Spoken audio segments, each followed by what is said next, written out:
हम बात करते हैं रियल एस्टेट में लोग पैसा बड़ा कमाते हैं और बड़ी स्टेबल है रियल एस्टेट, उसके फंडामेंटल्स ऐसे बने हुए हैं पाकिस्तान में। अगर आप आज मेरे से पूछें कि रियल एस्टेट में इन्वेस्ट करना चाहिए या जो ये लोग रियल एस्टेट में इन्वेस्ट करते हैं is it a good idea और नॉट, तो देयर इज़ अ रीज़न कि मैसेज इसमें इन्वेस्ट करती है because it's a very safe investment based on cash based real estate economy आपकी। And then real estate is still are real estate, अगर आप उसका एनालिसिस करें रीजन वाइज तो अभी भी सबसे सस्ती है रीजन। सो अगर आप इंडिया में चले जाएंगे और आप उनके शहरों के अंदर जाके देखेंगे और ख़ास तौर पे अर्बन एरियाज में, वहाँ पे आपको रियल एस्टेट शायद 4 गुना महंगी नजर आएगी। As you go towards west तो आपको सबको आइडिया है कि रियल एस्टेट कितनी महंगी है। सो क्या रियल एस्टेट अफोर्डेबल है वो एक अलग क्वेश्चन है, बट क्या real estate is a safe investment? Absolutely a very safe investment. इसमें एक और बहुत बड़ा पॉइंट ये है कि रियल एस्टेट को एज इन्वेस्टमेंट प्रोडक्ट देखा भी जाता है पाकिस्तान में। अगर हम ज़मीन.com के हवाले से बात करें तो हमारे यहाँ पे ज़मीन पे सेल्स प्लॉट्स की ज़्यादा है एज़ कम्पेयर टू घरों से। उसकी वजह यह है कि प्लॉट में लोग इन्वेस्ट करते हैं एंड दे फील सेफ। वो इन्वेस्टमेंट फिर वो यूज़ करते हैं, चाहे अपने किसी बच्चे की शादी करनी हो या एजुकेशन के लिए बाहर भेजना हो, and all these points come in to play. And बिल्कुल आपको रियल एस्टेट में इन्वेस्ट करने से घबराना नहीं चाहिए। देखिए रियल एस्टेट एक अलग से कोई इंडस्ट्री नहीं है, it's a manifestation of hundreds of industries। तो अगर इससे 100 से ज़्यादा इंडस्ट्रीज़ इसके साथ मुंसलिक हैं और इसकी real estate is the driver, एक इंजन की तरह समझ लें गाड़ी के कि वो इंजन चलेगा तो गाड़ी चलेगी। सो एक तो हम इस चीज़ को बिल्कुल साइड पे पार्क कर दें कि जब भी हम बात करते हैं कि रियल एस्टेट के फ़वाइद क्या हैं और क्या मुल्क के लिए नुकसान ज़्यादा हैं। It's a fundamental part of your economy. अच्छा, दुनिया भर में जो रियल एस्टेट के अंदर ट्रांजैक्शंस होती हैं, क्योंकि वहाँ पे मॉर्गेज की है, तो वो पाकिस्तान से बहुत ज़्यादा है। हालांकि पाकिस्तान बहुत बड़ी पॉपुलेशन है, हमारे अंदाजे के मुताबिक यहाँ पे जो टोटल ट्रांजैक्शन वॉल्यूम है वो 3 से 4 लाख। अगर आप अपनी सिर्फ मॉर्गेज मार्केट को इनिशिएट कर लें और लोग लोन ले सकें तो ये शायद 3 से 4 गुना बढ़ जाएगी। अब इसके अगर हम फ़ायदों की बात करें लॉन्ग टर्म, तो हम सब समझते हैं कि रियल एस्टेट, क्योंकि पाकिस्तान की मार्केट बड़ी स्टेबल है और कैश रिसर्च मैंने पहले कहा, तो उसकी वजह से इसमें गेन आता रहता है। और अगर किसी भी इंडस्ट्री के अंदर आपके gain 20, 30, 40%, sometimes up to 60-70% per year है, तो स्टेबिलिटी का तो यहाँ पे कोई मतलब क्वेश्चन ही नहीं है। जो इसके जो आपको बेनिफिट्स हैं वो दे आर वेरी क्लियर। होता ये है कि प्रॉब्लम हमारे यहाँ पे जो है वो रियल एस्टेट से हटके है। आपकी मैन्युफैक्चरिंग इंडस्ट्री इतनी बड़ी नहीं है, आपकी सेल्फ डिपेंडेंसी नहीं है, and we depend on raw materials जो बाहर से आते हैं, और हम अपनी इकोनॉमी को स्टेबल नहीं कर सकते। और जब इकोनॉमी में ग्रोथ नहीं आएगी तो स्पेंडिंग पावर इंक्रीज नहीं होगी, तो रियल एस्टेट अफोर्डेबल नहीं रहेगी, and that's the problem we are facing. Business के पॉइंट ऑफ व्यू से आपकी कैश बेस होने की वजह से लैंड प्राइस ऊपर जाती है, अफोर्डेबिलिटी में गैप आ रहा है, और नुकसान उसकी वजह से अगर आप मुझे कुछ हद तक कहें तो बायर्स के पास अफोर्डेबिलिटी नहीं है कि वो ख़रीद सकें। उसको अफोर्डेबल करने के लिए जो गवर्नमेंट ने इनिशिएटिव्स दिए हैं, नया पाकिस्तान हाउसिंग स्कीम से लेके आपने मॉर्गेज पे सब्सिडी दी है और आपने 5-10 मरले के ऊपर एक रिबेट्स दी हैं इंटरेस्ट के ऊपर, तो उसकी वजह से आप अफोर्डेबिलिटी की तरफ जा रहे हैं। और जब रीसेंट नंबर्स आ रहे हैं, मेरे अंदाजे के मुताबिक कोई अभी फिक्स नंबर्स रिलीज़ नहीं हुए, लेकिन अप टू 100% ग्रोथ देखी हमने जो लोन्स दिए जा रहे हैं 1 साल के अंदर। So I feel that real estate किसी भी मुल्क में उसकी बैकबोन है। आप उसको नुकसान से तो वाबस्ता कर ही नहीं सकते, that will be very unfair, लेकिन आप ये ज़रूर कर सकते हैं कि आप ऐसे इक़दाम करें जिससे रियल एस्टेट के अंदर वो मार्केट के अंदर एक एक्टिविटी बिल्डअप हो और real estate in a true sense हर यूज़र तक पहुंच सके। Right, our focus should be कि हमने गरीब बंदे से लेकर अमीर बंदे सबको टारगेट करना है, जो गवर्नमेंट कोशिश कर रही है, but we all need to be supported from the industry, from the developers, and from coming up with bylaws, जहाँ पे आपकी हाई राइजेस की तरफ फोकस है, वर्टिकल की तरफ फोकस है, from making it more affordable to the market in terms of price points जो डेवलपर्स लेके आते हैं, रॉ मटेरियल्स के ऊपर उसको स्ट्रक्चर करें, अपनी मैन्युफैक्चरिंग खुद करें। मैं आपको एक छोटा सा एग्जांपल देता हूँ कि पाकिस्तान की स्टील मिल जो पहले जितनी प्रोडक्शन करती थी अब उसकी 25% भी नहीं करती, and this I am talking about over the course of last 30 years. तो जब आप अपनी प्रोडक्शन नहीं करेंगे तो आप रॉ मटेरियल प्राइस नीचे किस तरह लेके आएंगे? कोल हम इंपोर्ट करते हैं, कॉपर हम इंपोर्ट करते हैं, हम स्टील इंपोर्ट करते हैं, सीमेंट की प्रोडक्शन हमारी अच्छी है, बट सीमेंट में भी 40% प्राइस कोल की होती है। सो अगर ये सारी चीज़ें हम इम्पोर्ट करेंगे तो हम फिर आगे लोगों पे एंड यूजर्स पे कैसे पास ऑन करेंगे प्राइस को। सो प्राइवेट एंटिटीज़ भी, प्राइवेट डेवलपर्स भी स्टक हो जाते हैं इस वहाँ पे, राइट। और फिर लैंड प्राइस आपकी कॉन्स्टेंटली ऊपर जा रही होती है, जो अभी भी इतनी महंगी नहीं है, लेकिन आपकी जो कंस्ट्रक्शन कॉस्ट साथ साथ ऊपर जा रही है और फिर इंटरेस्ट रेट्स ऊपर जा रहे हैं, तो ये ओवरऑल डायनामिक्स एक सही डायरेक्शन में नहीं जा रहे। बट अगर आप मेरे से बात करें, again coming back to the point, कि क्या रियल एस्टेट के कोई नुकसानात हो सकते हैं किसी इकोनॉमी के लिए, तो मेरा आपसे सिर्फ एक क्वेश्चन रहेगा।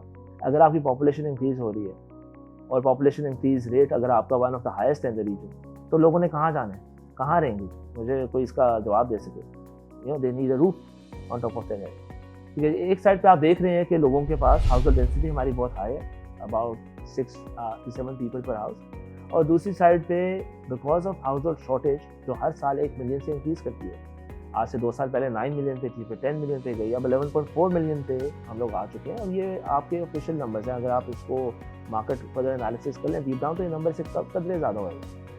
31% शॉर्टेज है पाकिस्तान में भी as compare to Bangladesh and India, जहाँ पे 17-18% और इंडिया में 10% जो हाउस होल्ड शॉर्टेज है। तो पॉपुलेशन के ओवरऑल नंबर के मुताबिक अगर आप देखें जो अपर क्लास है या इंडस्ट्रियलिस्ट हैं जो रियल एस्टेट में इन्वेस्ट करते हैं, वो तो इन्वेस्ट करते रहेंगे। आप उसको कैसे सॉल्व करेंगे, रोकेंगे? If they have extra liquidity, दुनिया भर के इंडस्ट्रियलिस्ट रियल एस्टेट में इन्वेस्ट करते हैं, सिर्फ पाकिस्तान में। So we should drop the notion कि जी सारा पैसा रियल एस्टेट में चला जाता है। वी शुड फोकस ऑन कि हमने ये जो प्रॉब्लम है हाउस होल्ड शॉर्टेज की, तो मॉडलिटीज़ कैसे फोकस करना है, कैसे सही करना है, और आम कौम तक, आम आदमी तक कैसे पहुँचना है। माशाल्लाह हमारे यहाँ पे 6 मिलियन विजिटर्स आते हैं, और हमारे सर्वेज और डिस्कशन चल रही होती हैं विद एजेंसी कम्युनिटी। और सबसे खुशी की बात यह है कि पढ़ा लिखा तबका इस तरफ आ रहा है, एंड जब पढ़ा लिखा तबका आता है, कुछ लोग बाहर से भी आ रहे हैं, तो आप यहाँ पे अपना बिजनेस इस्टेब्लिश करें रियल एस्टेट के अंदर, तो उससे आपकी इनोवेशन, एक्सपोजर, जो कुछ सीखा होता है बाहर से, good practices, they come into play. And we are seeing that every single year. जब हम लोगों ने बिजनेस शुरू किया था आज से तकरीबन 14-15 साल पहले, तो उसमें और इसमें और आज के दिन में अगर मैं आपको फ़र्क बताऊं, तो ये फ़र्क है कि I feel that we not only as a company ourselves, लेकिन अदरवाइज भी this is turning into an industry. And जब भी एक चीज़ इंडस्ट्री की शेप लेती है, तो उसमें फिर एक्टिविटी भी होती है, उसमें फिर इंटेलिजेंस भी आती है, उसमें एजुकेशन भी आती है, and we seeing that difference. So let's be positive. My message to everyone to the channel is कि भी इसको पॉजिटिव तरीके से देखें। Let's try to build this together. ये खाली फिंगर पॉइंटिंग से नहीं काम चलेगा जी, बल्कि इससे उल्टा नुकसान होएगा मुल्क का। अच्छा देखें, ये बड़ा अजीब सा सवाल है, क्योंकि एक प्रॉब्लम को सॉल्व करने के लिए दूसरी प्रॉब्लम को हम उठा देते हैं, राइट। अगर तो आप मुझे कहें कि रियल एस्टेट प्रॉब्लम नहीं है, अगर आप मुझे कहें कि हाउस होल्ड शॉर्टेज नहीं हो रही है, और अगर आप मुझे कहें कि लोगों के पास आम घर अवेलेबल है, मैंने पहले भी बताया कि population density, house hold density हमारी क्या चल रही है, 6-7 लोग एक घर में रहते हैं, हाउस होल्ड शॉर्टेज के बारे में आपको बताया कि डिटेल में। सो क्या उस प्रॉब्लम को सॉल्व नहीं करें? और अगर नहीं करें तो फिर ठीक है, आप एग्रीकल्चरल कंट्री बन जाए, आप पॉपुलेशन इंक्रीज मत करें, as simple as that, right. अब आप मुझे कहेंगे कि पॉपुलेशन इंक्रीज कैसे रोक सकते हैं, और रुकना भी नहीं चाहिए, हमारा एसेट है। जब हम लोग बाहर जाते हैं, हम कहते हैं हमारे पास 60-70% यूथ है, तो Pakistan will rise because of our youth. तो फिर हम यूथ के लिए अगर इनिशिएटिव जो घर नहीं देंगे, तो यूथ कहाँ जाएगी? अब एग्रीकल्चर लैंड की इशू को अगर आप देखें कि हम सोसाइटीज़ में जा रहे हैं, तो आई शुड कमेंट गवर्नमेंट की पहली गवर्नमेंट आई है जिन्होंने वर्टिकल डेवलपमेंट की तरफ फोकस किया, पुश किया। इन चीज़ों में टाइम लगेगा, and these things are only going to help solve the issues of agriculture land. लेकिन क्या आपका पूरा मुल्क खाली एग्रीकल्चर पे चल सकता है? Why are we after agriculture? क्या आपका पूरा मुल्क खाली फल और सब्जियाँ उगा के एक्सपोर्ट करके आप अपनी इकॉनमी को खड़ा कर सकते हैं? नहीं कर सकते। हम इस साइड पे क्यों फोकस करते हैं कि जी एग्रीकल्चर लैंड को रियल एस्टेट में चेंज कर दिया? हम ये क्यों नहीं फोकस करते कि हमारी एग्रीकल्चर की जो यील्ड है, जो प्रोडक्शन है, is the worst in the region, उसको बेहतर कैसे करें? अगर आप पर एकड़ अपनी प्रोडक्शन बेहतर कर लेते हैं in any agriculture that you are doing, तो फिर बाकी चीज़ें तो मायने नहीं रखती हैं। सो अब इसकी डिटेल्स ऑब्वियसली एग्रीकल्चर वाले बेहतर जानते हैं जी कि प्रोडक्शन क्या है, बट इट्स कॉमन नॉलेज। इसकी सबसे बड़ी वजह ये है कि रियल एस्टेट के अंदर आप खाली सरमायाकारी नहीं कर रहे, आप अपनी स्टेबिलिटी और फ्यूचर होम बिल्ड कर रहे हैं साथ साथ। Everyone wants a home, everyone wants to have peace of mind कि कल को मेरे बच्चे या फैमिली है तो उनके सर पे छत है, और आपको अल्लाह ना करे कोई हादसा हो जाए तो आप पीछे कुछ अपनी फैमिली को स्टेबल कर सकते। And it's a necessity. So when your investment is a necessity, that's the preferred choice. आप गोल्ड में इन्वेस्ट कर सकते हैं, gold market up and down जाती है, but it's not a necessity. अगर आप स्टॉक मार्केट में इन्वेस्ट करते हैं, इट्स नॉट अ नेसेसिटी। तो अगर एक ज़रूरत की चीज़ है, सबसे पहले मैं रियल एस्टेट में भी इन्वेस्ट नहीं करूँगा। मैं सबसे पहले घर कहाँ लेके आऊँगा, I will make sure that I have enough to feed my family, then I will make sure that I have clothes, रोटी कपड़ा और मकान।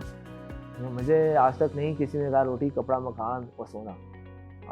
जब आप बिजनेसेस में इन्वेस्ट करते हैं तो उसमें हाई रिस्क हाई रिटर्न है। जब आप स्टॉक मार्केट में इन्वेस्ट करते हैं तो it could be high risk high return. Real estate is also decent return in Pakistan, not the highest perhaps, but very low risk. So अगर आप मुझे कहें कि मैं ऑर्डर में इसको स्ट्रक्चर कर सकूं, तो first priority will always be real estate, and then we can look into other investments. One should always have a diverse portfolio. ये नहीं है कि आप एक ही चीज़ में इन्वेस्ट करके और आपके मैंने सारा रियल एस्टेट में डाल दिया और आज मैं बैठा हूँ। आप अपने आप को डाइवर्सिफाई ज़रूर करें, बट प्रायोरिटी अपनी आप ज़रूर you have to focus on how I am gonna go about my investments.